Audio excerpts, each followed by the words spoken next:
Tetapi memperkosanya berdasarkan kemauan saya. Memperkosanya berdasarkan kemauan saya. Oh, memperkosanya berdasarkan kemauan saya. Loh, sekarang gini, sesama Islam, semua sama nggak pandangannya?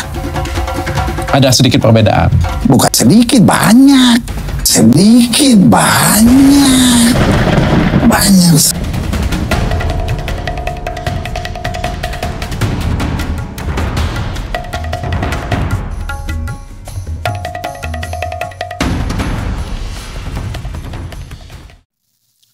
Oke, assalamualaikum warahmatullahi ta'ala wabarakatuh. Kembali lagi di Almantiki Reaction, teman-teman. Nah, kali ini ada satu hal yang sangat luar biasa yang menurut saya harus kita segera kritisi, teman-teman. Dimana di dalam proses membujuk Dr. Richard Lee untuk kembali kepada kekristenan, kali ini orang pakai cara baru, yaitu dengan menyamakan mengajarkan ajaran pluralism. Artinya apa? Kesetaraan dalam beragama yang semuanya menuju kepada satu Tuhan. Yang kali ini beliau berpendapat bahwa Kristen dan Islam memiliki adat yang sama. Artinya seakan menuduh para ulama kita memiliki adat yang sama di dalam perbedaan mufassir, di dalam perbedaan ulama ahli fikih, di antara perbedaan ulama ahli tasawuf, di antara perbedaan ulama ahli tauhid, untuk menunjukkan apa? Satu kesamaan sama seperti Kristen, di mana itu berlandaskan kekejian akal manusia karena apa? Mencoba memperkosa firman Tuhan. Begitu keji bukan pernyataan ini? Artinya apa? Ingin mengatakan, wahai Dr. Richard, mau Anda di Kristen, mau Anda di Islam, semua sama. Kristen punya kebiasaan memperkosa firman Tuhan oleh para pasturnya ataupun orang yang menafsirkannya, lalu pengibadahannya beda-beda. Lah di Islam juga sama. Jadi Anda memilih Islam ini adalah pilihan yang sangat tidak tepat. Karena identiknya Islam ini sama seperti Kristen. Masih banyak juga perbedaan dan juga kesalahpahaman di dalam internal keislaman. Wah, ini menjadi pemicu yang sangat dahsyat ya teman-teman ya. Di mana di dalam video kita akan jawab segala pernyataannya di mana perbedaan antara Islam dan Kristen. Seperti yang dituduhkan oleh pendeta Gilbert demi mencari dalih agar Dr. Richard kembali kepada kekristenan. Yang seakan-akan dia mengatakan kepada Dr. Richard bahwa kamu memilih Islam, yang ada kamu dapat capeknya doang. Yang orang yang kita tuju Tuhan yang sama kok. Kamu sholat 5 waktu lah, kami cuma 1 minggu nyanyi-nyanyi santai-santai bye gitu doang. Tapi hingga kemudian kamu memilih Islam, ini pilihan yang sangat tidak tepat. Karena kalau kita bilang cekcok, kalau kita bilang beda pendapat, kalau kita bilang memperkosa firman Tuhan, ya di dalam Islam juga sama persis katanya. Wow. Ini mengerikan ya teman-teman ya. Tanpa kita perpanjang, mari kita lihat videonya. Let's go. Di dalam firmannya. Oke, apa saja? Nah, sekarang persoalannya, firmannya banyak orang bukan memahami, tetapi memperkosanya berdasarkan kemauan saya. Oh, memperkosanya berdasarkan kemauan saya. Loh, sekarang gini, sesama Islam, semua sama nggak pandangannya? Ada sedikit perbedaan. Bukan sedikit, banyak. Banyak sekali perbedaannya. Kenapa? Karena cara menafsirkan Al-Qurannya berbeda. Dalam Kristen, ada banyak nggak? Dalam Kristen, kalau Kristen saya tahu, ada satu bilang kalau penyanyi harus tepuk tangan, yang lain bilang nggak boleh tepuk tangan, Tuhan nggak suka berisik-berisik. Yang satu bilang kalau doa menghadap patung, ya kan? Dalam Katolik misalnya harus menghadap patung. Kenapa? Itu kehadiran Bunda Maria. Dia bukan nyembah patungnya, tapi berhadapan dengan patung. Kristen lain bilang apa itu pakai patung-patung? Nah, kan banyak begitu. Tafsir ya. Akhirnya ribunya tafsir. Terus pertanyaannya, Tuhannya tersenyum nggak di sorga? Atau dia marah-marah gitu? Oh, ini tafsir salah ini. My God is not high blood pressure God gitu. Tuhan saya bukan Tuhan yang darah tinggian gitu. Yang duduk di sorga tuh cuma nyari kesalahan orang gitu. Oh ini salah nih, ini salah nih. Enggak. Kalau dalam Alkitab dibilang karena begitu besar kasih Allah akan dunia ini sehingga dia mengaruniakan anak yang tunggal supaya barang siapa yang percaya kepada tidak binasa melainkan beroleh hidup yang kekal. Artinya apa? Tuhan tuh cuma mau menyelamatkan. God is in salvation business. When dia mengatakan Tuhan hanya mau menyelamatkan, dia tahu dari mana? Dia tahu dari mana? Karena hebatnya Kristen ini dapat mendahului teman, dapat mendahulukan Tuhan. Di mana mereka tahu isi otak Tuhan semuanya. Itu hebatnya mereka. Karena menunjukkan apa, kalau kita ingin meneliti, sebenarnya Tuhan daripada si Tuhan adalah mereka sendiri kita. Itu yang kita agak mempertanyakan, mereka tahu segala isi otaknya Tuhan dari mana. Tuhan itu Allah bukan dalam neraka. Nah ini saya ditanya orang, kalau Tuhan itu baik, kenapa Tuhan ciptakan neraka buat manusia? Lah, kalau di Alkitab jelas. Di Alkitab dibilang neraka itu untuk setan dan pengikut-pengikutnya. Bahasa Alkitab bilang gini, iblis dan malaikat-malaikat. Berarti bukan untuk manusia. Bukan untuk manusia, untuk iblis. Tapi iblis gak mau kesepian di neraka. Dia narik orang. Untuk dijadikan iblis. Untuk dijadikan kaki tangannya. Okay. Nah itu sebabnya kenapa yang Tuhan siapkan itu sorga buat manusia. Okay. Cuman manusia keseret sama iblis. Konkret Pak Pendeta, kalau misalnya nih ada orang pindah agama, dari Kristen nih, pindah agama menjadi agama misal mualah lah ya, menjadi agama Islam. Masih bisa nggak dia masuk surga versi Kristen? Kita clear dulu, nggak ada surga versi Kristen. Ya. Itu lu masuk surga yang ada salibnya tuh, itu Kristen tuh. Nah yang ada bulan bintangnya nih khusus Muslim gitu. Nggak, semua orang harus. Oke, masih bisa masuk surga nggak? Satu, dalam Kristen itu ada dua. Ada yang bilang, Dr. Richard itu murtad. Karena teman-teman yang tadi dulu ya, yang tadi dulu satu-satu, kemudian kita akan mengkritisi. Oke teman-teman, selamat masuk di bengkel bedah otaknya Bang Daman. Oke, mari kita bedah otak. Ketika ada pernyataan, Muslim pun sama. Artinya Muslim pun sama, bahwa sama-sama sedang memperkosa firman Tuhan. Sekarang sebelum kita masuk ke Muslim, kita bedah dulu kekristenan. Agar kita tahu beda di dalam Muslim. Untuk menunjukkan apa? Bahwa visual yang dilihat oleh Pendeta Gilbert adalah visual yang tanpa dasar ilmu dan mendalami sebuah ilmu dalam internal Muslim.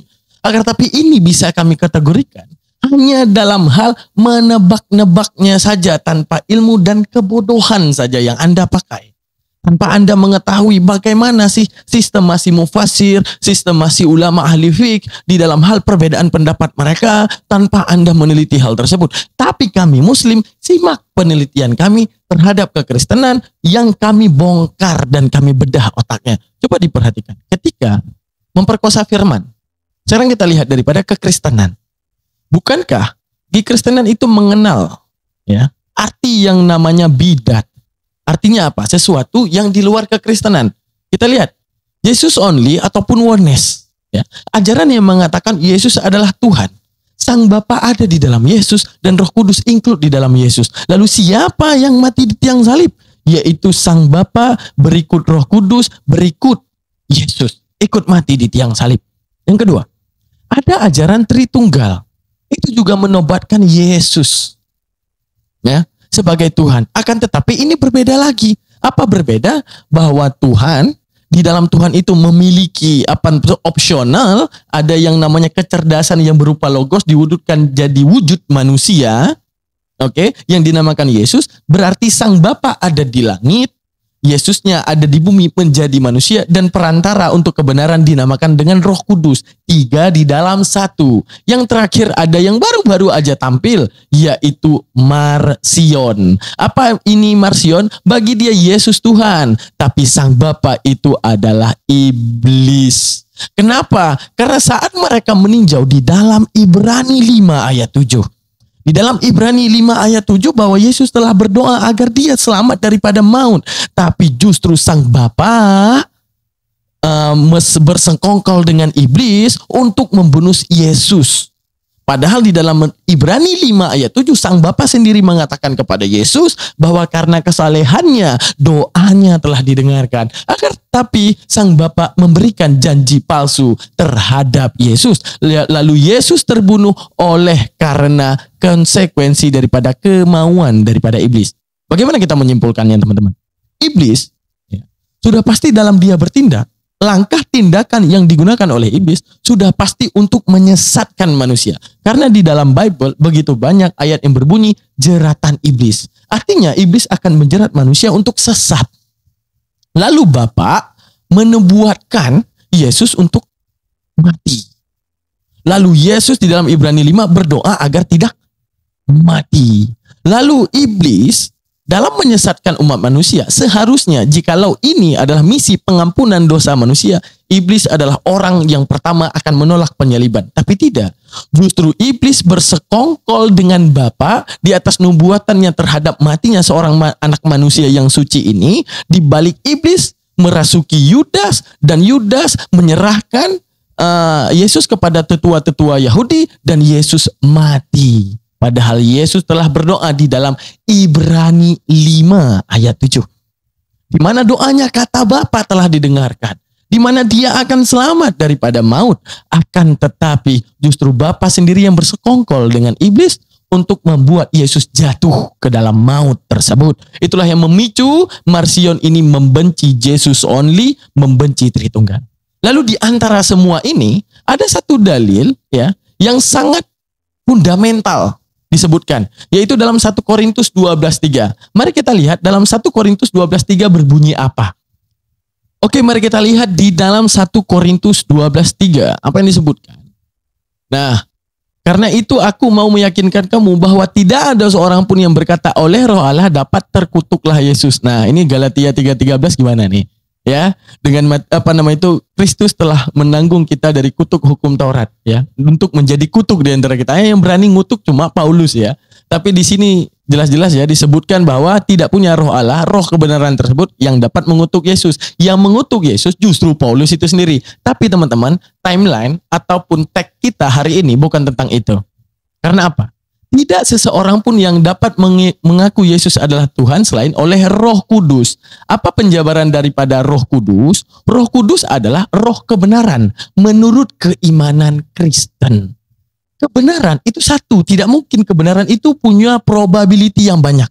Punya kemungkinan yang banyak. Itu tidak mungkin. Karena yang namanya kebenaran itu tetap satu. Tidak mungkin kebenaran itu bisa tampil hingga menjadi 3 kebenaran. Itu tidak mungkin. Sekarang kita lihat di antara Jesus only, Marcion, dan Tritunggal. Bagaimana sistem di dalam mereka menentukan kebenaran. Dan kata mereka kebenaran itu selalu dibimbing dan dipimpin oleh Roh Kudus.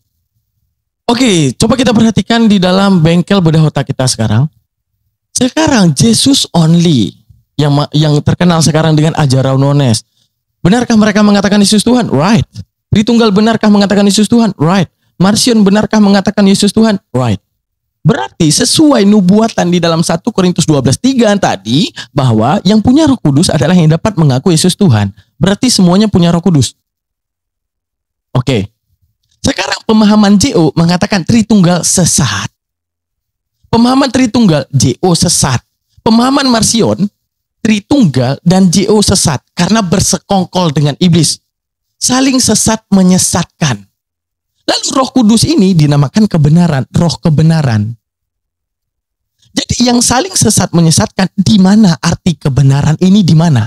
Di mana arti kebenaran itu di mana? Kalau jika saling sesat menyesatkan. Lalu kalau kita melihat daripada Pendeta Gilbert sendiri, apa yang dikatakan oleh Pendeta Gilbert, bahwa ini hanya membeda-bedakan saja tapi tertuju kepada Tuhan yang satu. Wes. Ya, Marcion mengatakan ajaran Tritunggal itu adalah ajaran mempercayai Tuhan bersekongkol dengan iblis. Bagi JO pun sama. Bagi JO kalian itu Tuhan membelah diri.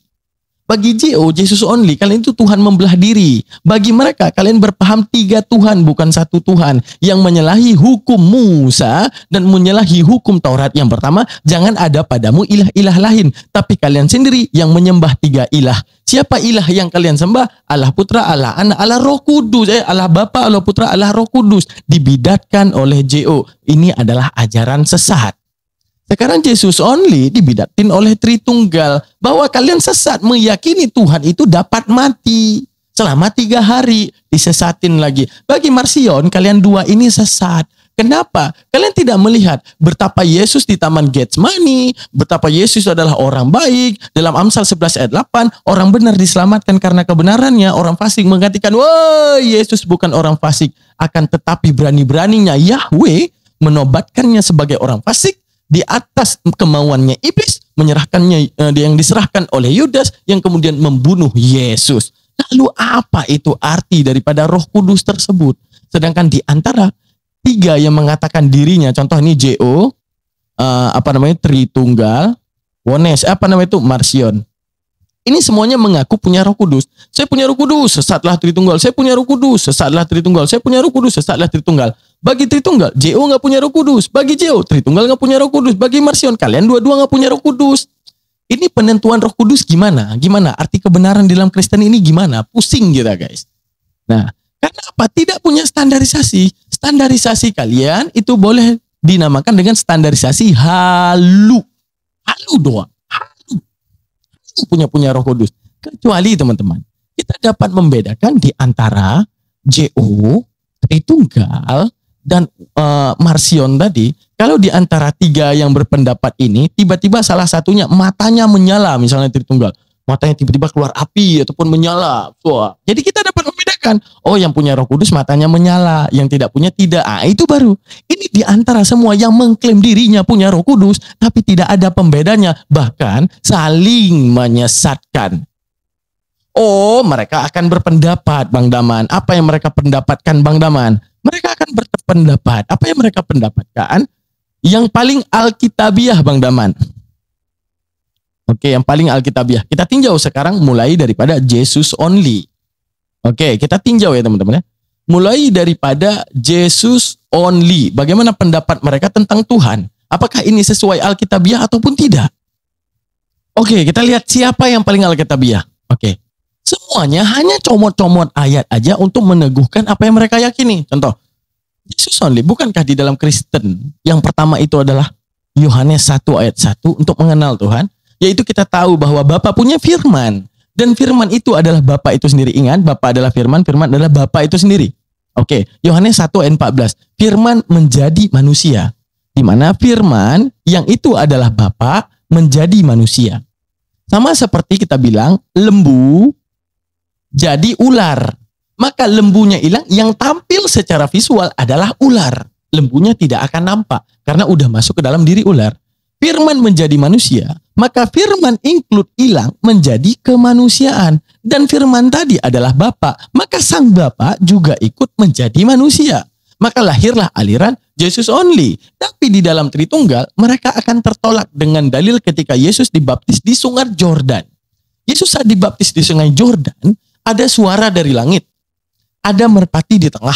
Ada Yesus yang sedang dibaptis di bawah. Ada 3 visual yang tampil. Maka di sini keimanan JO akan tertolak oleh hadirnya Tritunggal. Artinya kesimpulannya JO mengutip dan memikirkan daripada Yohanes 1 sampai dengan Yohanes 1 ayat 14 dengan ajaran Musa. Ajaran Musa, Shema Israel, Adonai Eloheinu Echad. Tuhan itu satu. Maka JO berpandang hanya satu Tuhan saja, yaitu Yesus yang di dalam Bapa, yang kemudian mewujudkan dirinya menjadi manusia. Seiring Bapa juga ikut jadi manusia karena firman telah menjadi manusia. Siapa itu firman? Firman adalah Bapa itu sendiri. Sesuai Yohanes 1 ayat 1. Tapi ditolakkan dengan dalil pembaptisan Yesus di Sungai Jordan. Oke. Lalu di manakah kebenaran tersebut? Bagi Jesus only ataupun oneness, bagi mereka sangat alkitabiah. Kenapa? Mereka dapat meliti Alkitab dan bagi mereka tidak menyelewengkan ajaran Musa yang mengatakan Tuhan itu satu. Ya, kalau Yesus itu satu, di dalamnya ada Bapa, ada Roh Kudus, ada berapa? Ya satu. Mereka aman di dalam dalil tersebut. Dan mereka tidak menyalahi hukum Taurat. Hukum Taurat yang pertama, jangan ada padamu ilah-ilah lain. Bagi mereka, ilah bagi mereka cuma satu Yesus yang Bapa ada dalam dirinya, yang Roh Kudus ada dalam dirinya. Lalu mereka akan mengatakan diri mereka paling benar dan membidatkan oneness dan mengatakan dirinya punya Roh Kudus. Padahal mereka juga tertolak dengan dalil Yesus dibaptis di Sungai Jordan. Sekarang kita melihat Tritunggal, teman-teman. Sekarang mari kita melihat Tritunggal. Mari kita masuk ke dalam bengkel bedah otak Bang Daman lagi. Oke. Kita masuk ke dalam bengkel bedah otak Tritunggal sekarang. Di dalam bengkel bedah otak Tritunggal, di mana Tritunggal selalu menggaungkan. Di dalam Matius 28:19 dan 1 Yohanes 5:7. Apa yang menjadi landasan Tritunggal? Pada pertama dalam Yohanes 1 ayat 1, pada mulanya firman bersama Bapa, firman adalah Bapa itu sendiri. Di dalam Matius 28:19, apa yang disebutkan di dalam Matius 28:19? Di dalam Matius 28:19 disebutkan, karena itulah pergilah jadikan semua bangsa muridku dan baptislah mereka dalam nama Bapa dan Anak dan Roh Kudus. Nah, saat itu ada 3 visualisasi yang muncul. Ada visualisasi Bapa, ada visualisasi Anak, dan visualisasi Roh Kudus.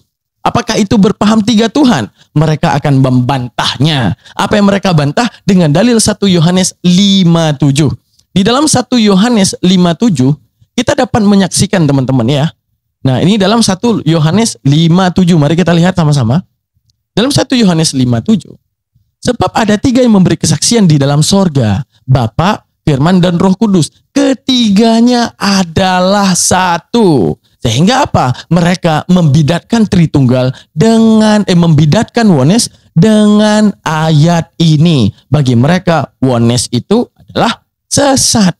Bagi mereka Alkitabiah enggak? Alkitabiah bagi mereka. Akan tetapi teman-teman, fakta yang harus kita ungkap di depan mereka, bahwa dalil 1 Yohanes 5:7 ini setara dengan berita palsu. Kenapa? Mari kita melihat ya. Bahkan tafsir daripada diri mereka sendiri ataupun internal mereka sendiri. Tanpa kita menambah-nambahkan di dalam tafsiran Yerusalem, apa yang disebutkan? Bahwa 1 Yohanes 5:7, bagian ayat ini tidak terdapat dalam naskah-naskah Yunani yang paling tua. Dan tidak pula dalam terjemahan-terjemahan kuno. Bahkan tidak dalam naskah-naskah paling baik dari Vulgata. Bagian ini kiranya aslinya sebuah catatan di pinggir halaman salah satu naskah terjemahan Latin yang kemudian disisipkan ke dalam naskah oleh penyalin dan akhirnya bahkan disisipkan ke dalam beberapa naskah Yunani. Karenanya bagian ini pasti tidak asli, teman-teman. Itu untuk menunjukkan apa? Bagaimana landasan keimanan mereka. Ini yang dijadikan dalil oleh JO dalam membidatkan oneness. Artinya apa? Dikatakan, wow, kalian pegang 3 adalah satu kepada dalil palsu. Sehingga kalian ini tidak Alkitabiah. Tapi bagi mereka tidak, itu tidak palsu dan semuanya kami punya Roh Kudus. Sehingga oneness tidak punya Roh Kudus. Artinya mereka saling mengklaim dirinya Alkitabiah, teman-teman. Sekarang kita masuk kepada yang ketiga ini. Berarti kita bisa menunjukkan ya, bahwa mereka sendiri adalah si ahli comot-comot ayat. Jesus only ataupun oneness comot jadi JO. Tritunggal comot jadi Tritunggal. Bagi Tritunggal, JO itu meyakini Tuhan mati, kalian sesat. Bagi JO, kalian meyakini Tuhan ada 3, kalian sesat karena tidak sesuai dengan hukum Taurat. Bagaimana dengan yang ketiga ini? Yaitu Marcion, yang dia juga mengakui bahwa Yesus adalah Tuhan. Nah, sekarang kita lihat daripada kubu Marcion. Bagi Marcion mereka Alkitabiah. Karena saat kita meninjau dalil yang dibawa oleh Marcion, kenapa kami bermarcion dan meyakini Tuhan di dalam perjanjian lama ataupun Sang Bapa itu sendiri adalah iblis yang mengutuk Yesus, adalah iblis yang mengorbankan orang tidak bersalah, adalah iblis yang memberikan janji palsu terhadap Yesus, yang bersekongkol dengan iblis hanya untuk membunuh orang yang tidak berdosa. Wow, itu lebih frontal ya teman-teman, lebih mengerikan. Tapi benarkah apa yang mereka sebutkan? Adakah ini Alkitabiah? Oke, kita lihat ya. Bagaimana kita lihat. Daripada Ibrani 5 ayat 7 di sini akan berisikan tentang doa dan rintihan Yesus dan kata Tuhan dalam perjanjian lama ataupun Yahweh itu sendiri, bahwa doa Yesus ini telah diterima tapi justru dibunuh. Di mana diterimanya? Nah, dan semua dalil Marcion ini tentang semua kitab perjanjian lama. Bagi mereka di dalam perjanjian lama begitu banyak kejahatan Elohim termasuk kepada Bani Amalek. Di dalam kitab Samuel disebutkan Yahweh memerintahkan, tumpaslah segala daripada Bani Amalek, jangan kau sisakan daripada apapun yang ada padanya. Anak-anak laki-laki maupun perempuan dan segalanya, ibu-ibu menyusui dan anak yang lagi menyusui. Wow, ini genosida teman-teman. Di mana yang disuruh bunuh anak-anak juga yang lagi menyusui dan juga ibu yang sedang menyusui. Dan keledai-keledai mereka dan juga ternak-ternak mereka yang menyusui dan sedang hamil dan segalanya disuruh tumpas. Bagi Marcion ini Tuhan yang sangat jahat. Lalu di dalam Ibrani 5 ayat 7, ternyata Tuhan menjanjikan keselamatan palsu bagi Yesus. Inilah yang memicu panasnya Marcion. Ini yang memicu emosinya Marcion terhadap sosok Yesus yang suci ini. Yang terbunuh karena ulah daripada Tuhan mereka sendiri. Di mana teman-teman? Mari kita lihat dalilnya. Oke, mari kita melihat dalilnya teman-teman dalam Ibrani 5 ayat 7. Dalam hidupnya sebagai manusia, ia telah mempersembahkan doa dan permohonan dengan ratap, tangis dan keluhan kepada Dia yang sanggup menyelamatkannya dari maut. Artinya rintihan dan keluhan yang dimintakan Yesus seputar maut yang akan menimpanya. Maut mana? Maut yang direncanakan oleh tetua-tetua di bangsa Yahudi di istana yang bernama Kayafas di dalam Matius 26 ayat 4 untuk melakukan tipu daya dan membunuh Yesus. Dan karena kesalehannya, kata Tuhan mereka, dan karena kesalehannya ia telah didengarkan. Berarti terkabulkan dong. Berarti seharusnya Yesus tidak mati dong. Akan tetapi justru Elohim berkhianat. Justru Yahweh berkhianat terhadap apa yang dimintakan Yesus. Katanya doanya telah diaminkan oleh Yahweh. Tapi Yahweh sendiri yang bersekongkol dengan iblis untuk membunuh Yesus yang setelah berdoa dan meminta ampun dan meminta penyelamatan daripada Yahweh. Justru Yahweh yang bersekongkol dengan iblis merasuki Yudas, menyerahkan Yesus dan terbunuh, teman-teman ya. Lalu sesuai apa yang dikatakan Gilbert, kira-kira cocok nggak teman-teman? Apa yang dia katakan sesuai dikatakan oleh Gilbert, kira-kira cocok nggak? Bahwa memperkosa firman Tuhan agar tapi semuanya sama. Seperti yang dibilang tadi. Ya ada Tuhan yang bilang doanya begini, ada yang bilang Tuhan doanya begini. Bukan itu. Standarisasi kekristenan yaitu Roh Kudus. Akan tetapi ketiga denom yang mengatakan Yesus adalah Tuhan, semuanya mengklaim dirinya punya Roh Kudus dan saling menyesatkan. Lalu kamu mengatakan, apakah Tuhan salah tafsir? Tuhan bukan marah. Bukan. Tuhan hanya tertawa. Kenapa? Ini adalah sesuatu yang tak pernah diinfokan. Tapi kalian mencoba menebak dan berlomba untuk siapa paling sesat. Karena apa? Kalian mengklaim diri kalian punya Roh Kudus karena hanya bisa mengatakan Yesus Tuhan. Tapi kalian sendiri yang tersesat dari jalannya. Kalian sendiri yang terbeban oleh karena pemikiran tersebut. Kalian berani comot-comot ayat, melahirkan pemikiran baru, akan tetapi tidak pernah final tentang siapa Tuhan. Itu tak bisa dibenarkan. Karena bagi Oneness, dia dikatakan tidak punya Roh Kudus. Oneness juga tak bisa benarkan. Karena bagi keduanya, kalian tidak punya Roh Kudus. Lalu di mana roh kebenaran tersebut? Untuk menunjukkan apa? Kalian sendiri yang diisikan dengan hawa nafsu keiblisan kalian di dalam menuhankan sesuatu yang padahal itu tidak pernah punya info dari awal. Karena Yesus mengatakan kepada kalian, waspadalah terhadap penyesat yang nanti akan membawa namaku, yang mengatakan akulah Mesias, akulah ini, akulah itu. Namanya akan dibawa. Itulah penyesatan tersebut. Kalian tersesat. Kalian mengaku Yesus Tuhan, akan tapi kalian sendiri berdebat tentang siapa Yesus, siapa Bapa, siapa Roh Kudus. Dengan pendapat yang berbeda-beda. Lalu kita meninjau tuduhan daripada Gilbert terhadap Islam. Apakah Islam juga sama? Kita meninjau sekarang daripada Islam, simak baik-baik penjabarannya. Tapi kalau kita masuk ya kesimpulan daripada Jesus only dan semuanya sekarang gini teman-teman. Ini JO, ini Tritunggal yang tadi kita telah jabarkan, dan satu lagi adalah Marcion. Ini ketiganya tidak mengikuti ajaran Yesus sebenarnya. Ini mereka berpendapat tapi Yesus tidak pernah melakukan tersebut. Contoh, kita meninjau daripada Musa dulu. Pernahkah Musa mewanti-wanti Yahudi untuk mengatakan gini, wahai Yahudi, nanti akan ada wujud Tuhan dalam bentuk manusia, maka imanilah dia saat dia datang. Tidak. Agar tapi dalam Ulangan 18, Musa mewanti-wanti nanti akan ada seseorang yang benar sama sepertiku yang dibangkitkan dan dia menjadi seorang nabi. Dalam Ulangan 18 ayat 19. Seharusnya Musa adalah orang yang pertama mengajarkan. Ya, Yahudi, wahai Yahudi, aku pernah kan bilang kepada kalian Tuhan itu satu? Ya. Aku pernah kan mengatakan kepada kalian siapapun yang melihat Tuhan bakal binasa? Ya. Aku kan yang pernah mengatakan kepada kalian bahwa Tuhan itu suaranya tak dapat didengar? Ya. Tapi ada berita baru nih, Apa berita baru? Nanti Tuhan akan datang dalam bentuk manusia ingin berkenalan dengan kalian. Dengan mengambil satu sosok rupa manusia yang dia nanti setelah kematianku akan dibangkitkan. Oke, coba cari ayat itu ada enggak?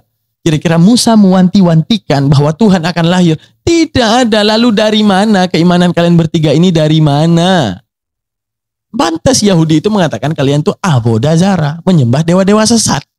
Oke, itu dari ajaran Musa. Daripada ajaran Yesus, kata Yesus yang mengatakan aku dalam dia harus hidup sama seperti Yesus telah hidup. Yesus telah hidup. Yesus kemana? Sinagoge. Sinagoge itu apa paman? Sinagoge itu tempat ibadahnya Yahudi. Emang tempat ibadahnya Yahudi ngapain paman? Baca Alkitab Yahudi. Alkitab Yahudi ngajarin apa? Tuhan tidak terlihat. Tuhan tidak tidak bisa didengarkan suaranya. Tuhan tidak berbentuk. Tuhan itu satu, tidak mungkin tiga. Yahudi ibadahnya kayak gini nih, mengikuti ibadahnya Yahudi. Lalu ibadah kalian ikut siapa? Kristen. Ibadah kalian ikut siapa? Yesus saja tidak mempraktekkan. Seharusnya, logiknya, akalnya, ataupun kesimpulan dalilnya, kalian harus mendapati pertama, Yesus harus menjadi orang pertama ya, harus musalah orang yang pertama mengatakan bahwa Tuhan itu adalah Yesus dan memberitahukan kepada muridnya agar muridnya tidak tersesat. Tapi Musa tidak pernah mengatakan hal tersebut. Sekarang Yesus, seharusnya Yesuslah yang pertama membangun gereja dan Yesuslah adalah orang yang mempraktekkan bagaimana cara menyembahnya, bakar lilin kah, bangun patung kah, berdoa di bawah patung kah, ataupun air suci gini-gini kah, apapun. Harusnya Yesuslah yang mempraktekkan pertama kali. Bukannya Yesus masuk ke tempat ibadah yang tidak meyakini bahwa Yesus adalah Tuhan. Ini kecatatan berpikir. Seharusnya Yesuslah adalah orang pertama yang mengajarkan gereja tersebut, mengajarkan bagaimana masuk gereja tersebut, perayaan-perayaan spiritual. Dialah yang pertama mengajarkan, tapi dia tidak pernah mengajarkan hal tersebut. Lalu Kristen, why? Anda ini dari mana? Benarkah kalian itu ada ataukah kalian itu penyusup ajaran samawi, di mana ajaran samawi itu tidak pernah mengenal yang namanya Helenistik dan tidak pernah mengenal bahwa Tuhan itu jadi makhluk, mau Yahudi mau Islam semua sama. Oke, sekarang kita masuk kepada Islam. Islam, perbedaan di dalam Islam, pernahkah Islam itu berbeda terhadap Tuhannya, teman-teman? Tidak pernah. Islam itu tidak pernah berbeda terhadap Tuhannya. Tapi Islam itu hanya berbeda di dalam tata cara ibadah. Mau Islam apapun, tanya siapa Tuhan, ya Allah. Mau tanya siapapun siapa Nabi, tetap Nabi Muhammad. Tapi berbeda di dalam hal tata ibadah. Dan tidak ada yang namanya saling menyesatkan di dalam ketuhanan. Sekarang kita melihat ya daripada Islam. Apakah Nabi mewanti-wanti ini? Jadi kan menjadi timbul pertanyaan Kristen nanti gini. Itu pun kalau Kristennya jenius ya. Kalau nggak jenius nggak akan bertanya ini. Nabinya satu. Tapi cara ibadahnya kok beda-beda. Ini kok beda-beda ini kok beda-beda. Dari mana asal perbedaan ini? Kan itu yang akan dipertanyakan ya teman-teman ya. Nah kan itu akan menjadi pertanyaan daripada Oten. Kalau Oten mau pikir, tapi biasanya Oten nggak sampai segini pikirannya ya. Nah kalau kita berlandaskan daripada dalil Rasulullah, bahwa apakah Rasulullah sendiri yang mengajarkan perbedaan ataukah di dalam Islam ini tidak boleh berbeda? Tidak teman-teman. Bahkan Rasulullah sendiri yang mengatakan bahwa di dalam Islam ini boleh berbeda. Apa dikatakan oleh Rasulullah? Khilaful ummati rahmah. Perbedaan dan berselisih paham di antara umatku di dalam internal Islam itu akan menjadi rahmat padamu. Alah bohong Bang Naman, kagak ada dalil. Mari kita buka dalilnya teman-teman. Kita bisa melihat ya, daripada dalil yang saat kemudian Rasulullah memfatwakan dalil ini. Ada ikhtilaful a'immah rahmah. Nah ada itu ikhtilaful ummati rahmat. Kata Rasulullah, perselisihan pendapat di antara umatku nanti adalah rahmat bagi kamu, adalah jalan keluar bagi kamu. Ini mungkin dhaif, oke. Kita lihat adakah pendukungnya? Pendukungnya adalah perbedaan pendapat di kalangan para sahabat setelah Rasulullah tidak ada. Apa dikatakan? Telah diriwayatkan daripada Umar bin Abdul Aziz bahwa dia berkata, la yasurruni anna ashaba Muhammadin sallallahu alaihi wasallam lam yakhtalif. Li'annahum law lam yakhtalifu lam takun rukhsatan. Apa dikatakan? Aku tidak suka bila para sahabat Muhammad tidak berselisih pendapat. Karena bila mereka tidak berselisih, maka tidak akan adanya rukhsah ataupun keringanan ataupun adanya solusi. Menunjukkan apa? Segalanya terjawab di dalam Islam. Bahwa perselisihan pendapat ini adalah menjadi rahmat dan solusi di antara para sahabat sampai ke era tabi'in, tabi'in, era mujtahid, era mujaddid, dan era segala pentasih keislaman ini. Karena dilandaskan. Mereka itu sesuai prosedur, tidak seperti Kristen, halu sesuai yang namanya Roh Kudus. Kita nggak punya di atas sesuai Roh Kudus, tapi sesuai standar keilmuan. Bagaimana kita bilang deskripsinya? Contoh gini. Imam Syafi'i saja mengatakan gini. Apa yang dikatakan? Di mana imam-imam yang bersalahan pendapat ini saling mengatakan untuk pendapatnya sendiri. Apa dikatakan? Kita lihat ya. Imam Syafi'i berbicara seperti ini. Oke. Imam Syafi'i apa yang dikatakan? Iza sahal hadisu faduribu biqauli ha'ita Wa idza ra'aital hujjata mawdu'atan ala tariqa fahya qauli. Jika terdapat hadis yang sahih, maka lemparlah pendapatku ke dinding. Jika engkau melihat hujah diletakkan di atas jalan, maka itulah pendapatku. Kata Imam Syafi'i, mereka ini tidak egois. Ya, beda dengan Kristen nih, JO kencang-kencangan ulat leher nih demi membidat-bidatkan Tritunggal. Tritunggal pun sama, Marsion pun sama, tapi tidak di dalam Islam. Di balik wanti-wantinya Rasulullah. Wanti-wantinya Rasulullah mengatakan, apa dikatakan bahwa nanti umat-umatku akan berikhtilaf. Siapa umat-umat Rasulullah? Era awal yaitu era para sahabat. Di mana era apa itu Imam Abdul Aziz mengatakan apa? Kalau ini sahabat tidak berselisih paham, kami ini tidak punya solusi di dalam beribadah. Tapi selisih paham daripada sahabat ini yang telah diizinkan oleh Rasulullah. Apa dikatakan oleh Rasulullah? Ikhtilaful ummat rahmat. Saat nanti mereka berbeda pendapat adalah orang-orang yang ahli ilmu ini dalam menghamal hadis-hadisku, di dalam menghamal ayat-ayatullah yang bersifat umum dan khusus itu, di saat kemudian mereka mengambil satu solusi di dalam dalil, kalau mereka tidak berselisih pendapat, maka kita ini akan capek. Tapi karena mereka berselisih pendapat, disitulah kita akan mendapati satu solusi daripada beribadahnya kita. Berarti apa? Izinnya sudah ada daripada Rasulullah. Sekarang izin kalian ini untuk adanya JO, adanya Tritunggal, adanya Marsion dari mana? Kalau kami sudah ada izin daripada Rasulullah. Sekarang kita meninjau ya. Sekarang tidak semuanya dapat berselisih paham. Sekarang gini, Islam itu tidak di atas roh kudusan itu tidak logik. Tapi Islam sesuai standar ilmu apa yang kamu punya. Misalnya, daripada Imam Asy-Syafi'i, daripada Imam Maliki, ataupun Imam 4 mazhab. Mereka itu punya jalur tempuh. Misalnya dhabit, kecerdasan, hafalan, dibalik berapa hadis yang telah dihafalkan, Al-Quran yang telah dihafalkan, bagaimana istiqra' mereka meneliti setiap hadis dan dalil yang kemudian mengambil landasan hukum. Misalnya, ingat ayat Al-Quran, omongan itu ada sifatnya umum, ada yang sifatnya khusus. Jadi di antara ayat-ayat Al-Quran yang bersifat umum, para ulama mencari yang mengkhususkan ayat tersebut. Contoh gini. Al-Quran ngomong aqimus shalah tentang sholat. Itu umum. Artinya umum bagaimana Bang Daman? Akan menanyakan bagaimana tata cara sholat. Bagaimana ini, bagaimana itu dalam sholat, batal sholat, dan segala yang dimakruhkan dalam sholat. Akhirnya para ulama mengumpulkan penjelasan Nabi tentang sholat. Hadis-hadis. Mereka mengumpulkan seputar hadis-hadis tentang sholat. Oh ternyata tadi umumnya sholat. Di antara hadis ini dan hadis ini, hadis ini, kesimpulannya adalah seperti ini. Jadi ilmu yang mereka ambil. Ranah jalan solusi ataupun indikasi untuk menemukan ilmi. Agar tapi apa? Imam Syafi'i, Imam mazhab Maliki mengambil lagi dalil. Oh, terdapatlah kesimpulan seperti ini di atas hasil istiqra' mereka. Bahwa kesimpulan cara pengibadahannya boleh seperti ini dengan solusi seperti ini. Menjadi rukhsah ataupun jalan keluar kepada kita di atas izinnya Rasulullah.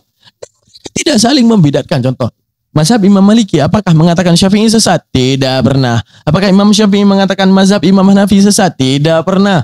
Apakah Imam Hanafi mengatakan, oh tidak ada. Sama seperti kita tinjau di era-era setelahnya. Di antara contoh murid dan guru saja ya teman-teman ya. Murid dan guru saja. Misalnya di antara Imam Rafi'i dan Imam Nawawi. Nah ini pentarjih, mustahil tarjih. Imam Nawawi dan Imam Rafi'i, ini guru, ini adalah murid. Tapi pendapat ulama kontemporer setelah itu, bahwa Imam Nawawi harus lebih didahulukan pendapatnya daripada Imam Rafi'i. Lalu apakah orang yang berpendapat kepada Imam Rafi'i tidak setuju? Tidak. Karena mereka tahu jalur indikasinya apa. Bahwa di era Imam Nawawi, masalah-masalah yang sifatnya hadisah, masalah-masalah baru karena perkembangan zaman lebih banyak. Jadi di era Imam Rafi'i masih belum banyak masalah-masalah baru yang hadir. Di era Imam Nawawi terlalu banyak masalah-masalah baru yang hadir dan beliau telah memutuskan, maka didahulukan pendapatnya Imam Nawawi di dalam ranah istiqra'nya beliau, di dalam menelitinya beliau terhadap pendapat tersebut. Nah inilah di dalam Islam. Apakah karena, kenapa kita percaya Imam Nawawi? Karena Imam Nawawi Roh Kudus? Tidak ada itu halu.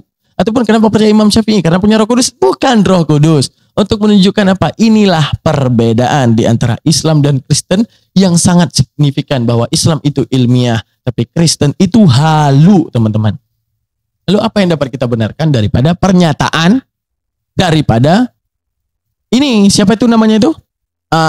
Gilbert sendiri, ya itu dia ya. Oke, ini kita akan melihat bahwa di sini Nah, ini yang akan kita suguhkan nanti ya.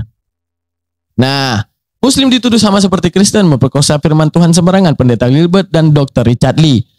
Ada agak-agak lah dalam menyesatkan, agak-agak lah dalam menyesatkan. Dalam menyesatkan paling kurang pelajari dulu Muslimnya, baru boleh menyesatkan.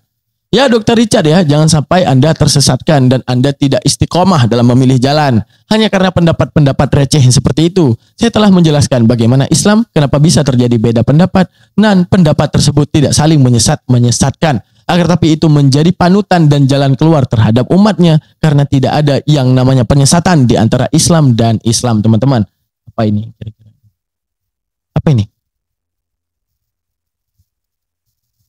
Apa ini? Oke, seperti itu ya teman-teman ya. Kalau dalam Islam sudah sangat jelas, sudah sangat luar biasa. Tidak ada ilmu yang dikhianati.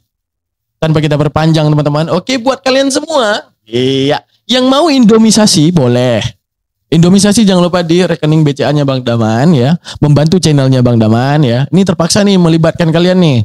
Ya buat bayar wifi, bayar listrik dan semuanya. Agar Bang Daman ya, buat bayar kopi dan semuanya. Agar Bang Daman makin semangat ya guys ya. Ya kadang diibaratkan gini, Bang Daman punya ilmunya, kalian punya hartanya. Jadi Allah ingin menciptakan relasi di antara kita. Anda yang punya harta mensupport orang yang punya ilmu. Orang yang punya ilmu mengajarkan Anda yang kurang di balik keilmuan, tapi lebih di dalam bagian harta, teman-teman. Oke, ini rekening BCA-nya kita. Kalau mau dibantu ya seputar Bang Daman, di mana Bang Daman juga harus memikirkan banyak hal ya. Termasuk ini kamera ini masih webcam. Kita rencananya mau beli yang mirrorless biar lebih jelas tampilannya, atau banyak hal di dalam live stream kita yang mau kita buat ya. Untuk pengembangan dakwah kita boleh. Bagi Anda yang punya harta, Allah titipkan saya kepada Anda untuk Anda bantu dengan harta Anda. Dan Allah titipkan Anda kepada saya untuk saya ajarkan bagaimana kemudian Islam yang benar untuk kalian semua. Boleh kemudian menitipkan indomisasi kalian ataupun donasi kalian di rekening yang ada di bawah. Oke, terima kasih banyak teman-teman. Jazakallah ya. Ada satu salam daripada Om Deddy Kobuzer kepada Pendeta Gilbert ya. Tapi teman-teman, ada satu info lagi yang belum saya sampaikan, bahwa pendapat Pendeta Gilbert yang membawa pluralisme demi mencari ya, menarik menarik Dr. Richard untuk kembali ke jalannya, itu dikritisi oleh pendeta-pendeta yang lain. Salah satunya adalah pendeta MEM. Simak episode ini, simak bagaimana drama ini yang akan terus diungkap oleh Bang Daman sampai selesai, sampai tuntas ya teman-teman ya. Dukung terus channelnya Bang Daman. Terima kasih banyak ya. Assalamualaikum warahmatullahi taala wabarakatuh. Bye semuanya.